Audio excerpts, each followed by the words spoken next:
नमस्कार, मैं एडवोकेट प्रिया अश्विनी आज फिर से आप लोग के सामने एक नई वीडियो लेके आ रही हूँ और इस वीडियो में हम बात करने वाले हैं पनिशमेंट के बारे में। अच्छा, आप मुझे ये बताइए, जब आप छोटे थे और जब आपने कोई गलती की थी तो इस गलती की सज़ा क्या होती थी? कमेंट सेक्शन पे प्लीज़ मुझे बताइएगा।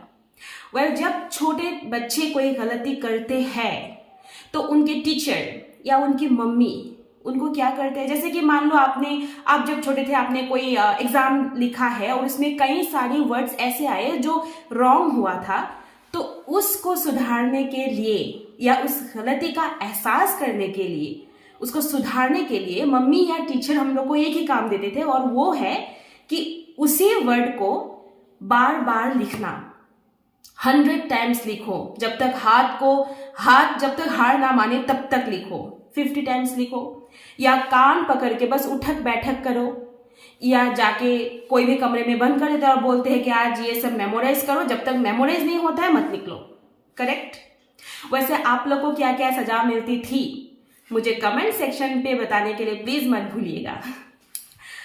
तो आज के वीडियो में मैं वही उस टाइप की पनिशमेंट, यानी जो घर पे दिए, तो घर से लेके कानून तक पनिशमेंट कभी भी खत्म नहीं होते, तो उस टाइप की पनिशमेंट, जो पनिशमेंट कानून के तरफ से दिए जाते हैं, उस पनिशमेंट के बारे में मैं आज इस वीडियो में बात करने वाली हूं। तो हमारे जो इंडियन पैनल कोड है उसी में चैप्टर 3 आता है। तो उसी चैप्टर 3 में जो पहला सेक्शन है, दैट इज सेक्शन 53, उसी सेक्शन में हम लोग को बताया गया है कि भारत में कैसे कैसे दंड दिए जाते हैं, कैसे कैसे पनिशमेंट दिए जाते हैं। तो उस सेक्शन के अंदर पहला जो दंड आता है, पहला जो पनिशमेंट आता है, वो पनिशमेंट है डेथ पेनल्टी, यानी सजाए मौत। दूसरा जो आता है वो है इम्प्रिजनमेंट फॉर लाइफ, यानी आजीवन कारावास। जो तीसरा आता है वो है इम्प्रिजनमेंट, जो 2 प्रकार के होते हैं, एक रिगोरस और एक सिंपल। तो रिगोरस का मतलब है कठिन, यानी कठिन श्रम से उस पनिशमेंट को दिया जाता है, और जो सिंपल है वो बस साधारण कारावास ही होता है। जो चौथा पनिशमेंट है वो है फॉरफेचर ऑफ प्रॉपर्टी, यानी संपत्ति का संपाहरण। और जो लास्ट में आता है वो है फाइन, यानी जुर्माना भरना। तो आज के इस वीडियो में स्पेशली मैं इन 5 जो पनिशमेंट मैंने बताए, वो दंड के जो पहला पनिशमेंट है, यानी सजाए मौत, उस पनिशमेंट के बारे में आज बात करना चाहूंगी। तो हमारे इंडियन पैनल कोड में ऐसे 11 सेक्शंस है जो बताते हैं कि यदि आप ये काम करो तो आपका दंड सिर्फ और सिर्फ सजाए मौत ही होगी या लाइफ इम्प्रिजनमेंट होगी, यानी आजीवन कारावास होगी। तो ये जो कंपल्सरी नहीं है डेथ पनिशमेंट देने की, ये बात भी मैं इस वीडियो में कवर करूंगी, लेकिन अंत में पहले आपको जानना पड़ेगा कि ऐसे कौन कौन से काम है जो करने से आपको डेथ पनिशमेंट हो सकती है या तो लाइफ इम्प्रिजनमेंट हो सकती है। तो आइए जानते हैं वो 11 सेक्शंस क्या क्या होते हैं। तो पहला आता है सेक्शन 121, यानी भारत सरकार के विरुद्ध युद्ध करना या युद्ध के लिए किसी को दुष्प्रेरणा देना या युद्ध के लिए प्रयत्न करना। तो दूसरा सेक्शन आता है सेक्शन 132, यानी विद्रोह का दुष्प्रेरणा, यदि उसका परिणाम विद्रोह हो जाए।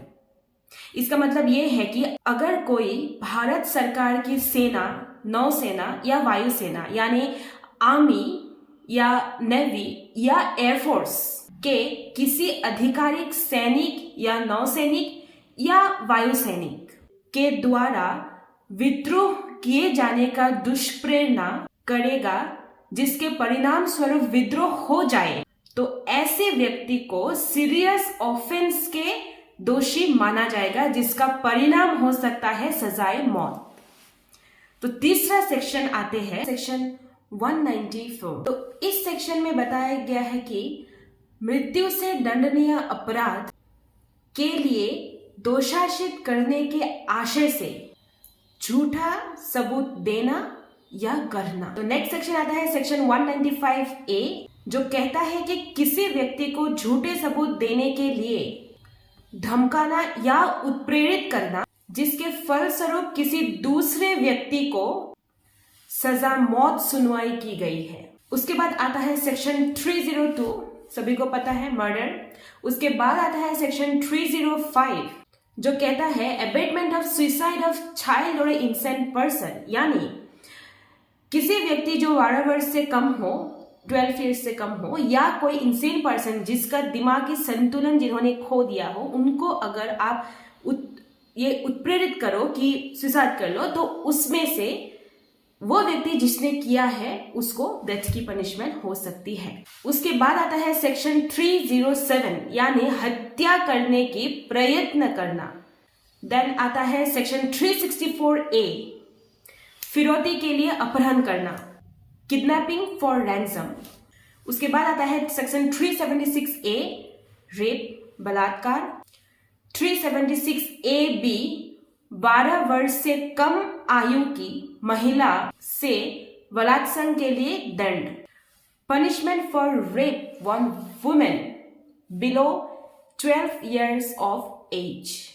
उसके बाद आते हैं section 376E, punishment for repeat offenders, यानी जो काम एक व्यक्ति बार बार करे।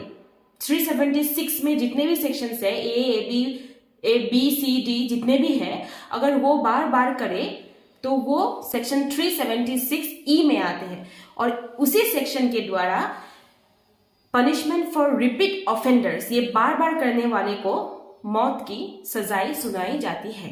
तो लास्ट में आता है सेक्शन 396, हत्या सहित डकैती, यानी डकैती विथ मर्डर। तो यही खत्म होते हैं हमारे ये वाला पार्ट कि किस किस सेक्शन में मृत्यु दंड की सुनवाई दी जाती है। और अब आते हैं नेक्स्ट पार्ट में, और वो पार्ट है कि मृत्यु दंड इतनी कम क्यों होती है, क्यों मृत्यु दंड की सुनवाई बहुत ही रेयर होती है, क्यों? तो 1955 में हमारे क्रिमिनल प्रोसीजर कोड में एक सेक्शन जो अमेंड हुआ था, और वो सेक्शन है सेक्शन 367 क्लॉज 5। तो उसके पहले क्या होता था, उसके पहले यही दंड को डेथ पनिशमेंट यानी मृत्यु दंड और लाइफ इम्प्रिजनमेंट यानी आजीवन कारावास, इसको क्या गया था, डेथ पनिशमेंट को हमेशा टॉप में रखते थे, मतलब वही होता था। तो लाइफ इम्प्रिजनमेंट आजीवन कारावास जो है उसको देने के लिए स्पेशल रीजन होना पड़ता था कि स्पेशल रीजन देंगे क्यों उसको लाइफ इम्प्रिजनमेंट दिया गया था। जो अभी उल्टा है, जो अभी क्या होता है, डेथ पनिशमेंट के लिए एक स्पेशल रीजन देना पड़ेगा और नॉर्मली लाइफ इम्प्रिजनमेंट ही होता है। तो उस टाइम पे क्या हुआ था, जो एक्सेप्शनल केस है, रेयरेस्ट ऑफ रेयर है, एक्सेप्शनल है, उसी को लाइफ इम्प्रिजनमेंट दिया गया था। और डेथ सेंटेंस रूल पे थे, death sentence was the rule. लेकिन 1955 में जब क्रिमिनल प्रोसीजर कोड का ये सेक्शन अमेंड हुआ, उसके बाद ये कंप्लीटली उल्टा हो गया। डेथ सेंटेंस के लिए अभी एक स्पेशल रीजन देना पड़ता है। डेथ सेंटेंस के लिए हम लोग को ये भी बताया गया है कि वो रेयरेस्ट ऑफ रेयर केस में पड़ना होगा, यानी उसके अगर वो रेयरेस्ट ऑफ रेयर में नहीं है तो उसको आजीवन कारावास ही दिया जाएगा। तो ऐसे बहुत सारे केसेस हैं जिसमें ये हमेशा एक टॉपिक पे रहा होगा। अगर हम बात करते हैं तो बच्चन सिंह की केस, फिर अजमेर सिंह की केस, मच्छी सिंह की केस, इन सभी केसों में डेथ सेंटेंस, ये जो दंड है, इसको लेके हमेशा ये एक टॉपिक पे रहा है। तो इस के मामले में मैं एक अलग से वीडियो बनाऊंगी जहां पे मैं वो केसेस आपको रेफर करूंगी कि कौन कौन से केस में डेथ सेंटेंस को लेके क्या क्या बोले गए थे। तो आज के इस वीडियो में मैं यही समाप्त करती हूँ। और अगर आपको किसी टॉपिक को जानने की इच्छा हो तो प्लीज़ मुझे कमेंट सेक्शन पे बताइएगा, ताकि मैं उस टॉपिक पे आप लोग के सामने एक वीडियो लेके आ सकती हूँ। और हाँ, ये मत भूलिएगा कि मैंने पहले ही आप लोग को बताया दिया कि आप जब छोटे थे तब आप लोग को क्या क्या दंड दी गई थी, क्या क्या पनिशमेंट दिए गए थे। प्लीज़ इस कमेंट बॉक्स पे आप लोग कमेंट करिएगा।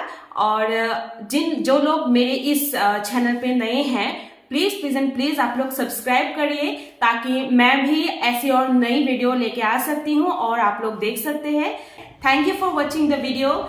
नमस्कार।